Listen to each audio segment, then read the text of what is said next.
Hello again. Welcome to another draw along with Mr. Burk. I am Mr. Burk. Today's drawing, obviously, is Chewbacca in my Kidlit style. Supplies are still pencils, and if you need anything to correct the mistakes, you have a choice of erasers.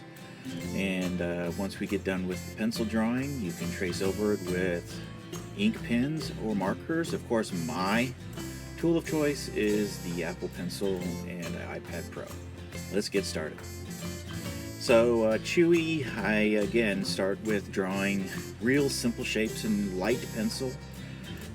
You see that his head starts off as a circle, but then I'll pull some lines down to sort of create this little part cylinder, and then an oval for his body.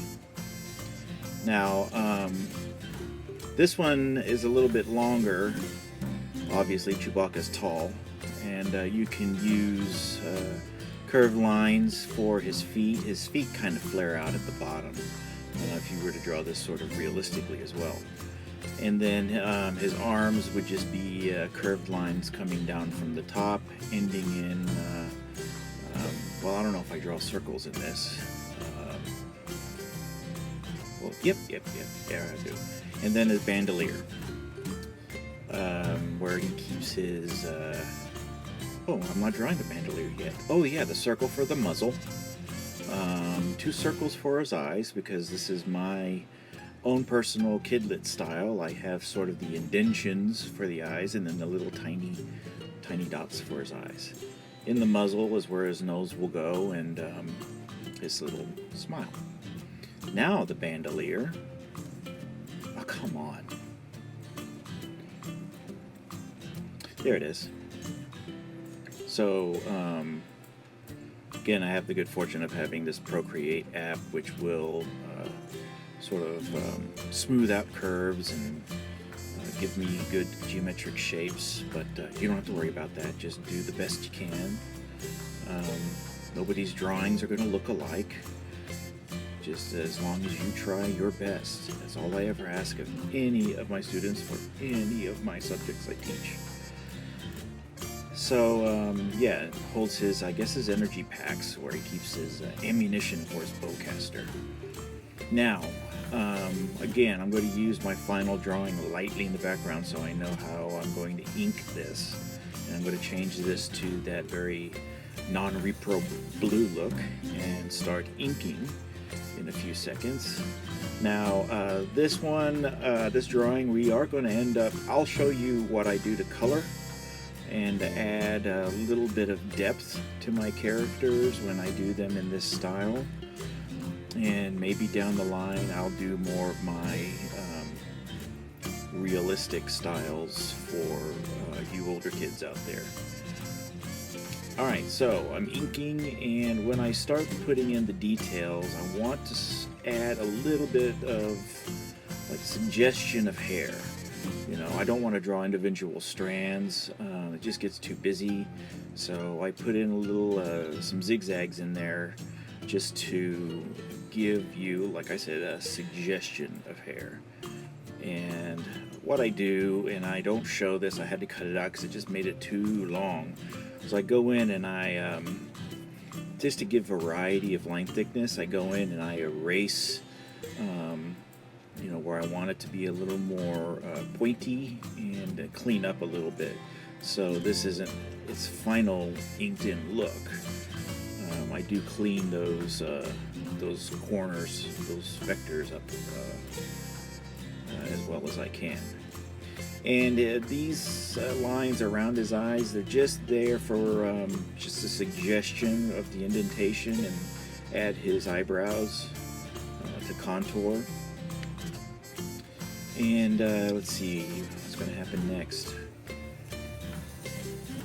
Oh yeah, I'm going to start working on his arms. Now, there are 2 ways that I do inking. The first way is I just use the ink pen's pressure sensitivity and get my the points, the thin to the thicks, and use the pen itself. Other ways, most of the time, I just draw the empty line itself. You see here that I'm just sort of repeating it until it's thick. But then you'll see in the longer strokes that I draw more of an empty line where I can control the thick and the thin, and then I just fill it in. There it is. And then I fill it in. Let's see how it does it on the fists. Yeah, see, that's what I do most of the time. I'll just draw an empty stroke and then end up filling it in. And I kind of keep his hands a little less defined, you know, like not showing his fingers and stuff, because it's usually under a mat of fur anyway when he's, you know, when he's on screen. And there I am pulling fill color to fill in the lines.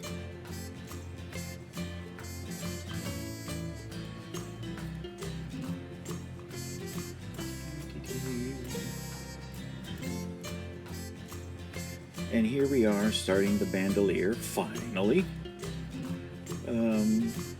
Using that feature in Procreate just to keep the curve smooth.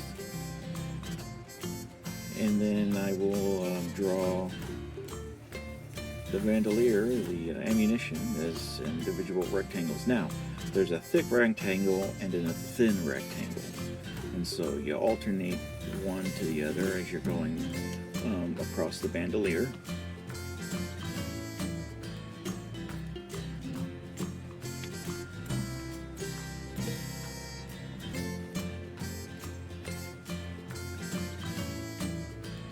Then I add stripes in the middle of each rectangle to suggest how the bandolier keeps these clips clipped to the leather strap. And there you have your, well, almost finished inked Chewbacca. We have to give him little curve lines to suggest his feet. And with that, we have our finished Chewie. Now, if you want to hang around, I can show you how I color this dude. Okay, so coloring this guy is pretty simple. I only used about 2 or 3 shades of brown initially. The darker shades for his bandolier and eyebrows, and the medium shade for the rest of him, his head and his body. Now, when I do shading for my coloring, I just consider the light source. A lot of times my light source comes from the left. It always does. I don't know how other artists do it, if it's typical to come from the left. But it is for me. So I'll put the darker shades over to the right side of the object, and then I'll put a lighter shade, a little bit of a highlight, on the left side against the left outline.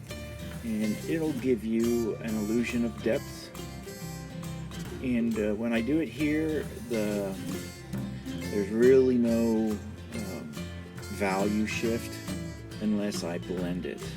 Okay, so once I have the highlights and darks and shadows done, make some final touches, little fine-tuning highlights with the twinkling on his nose, we finally have our finished Chewbacca.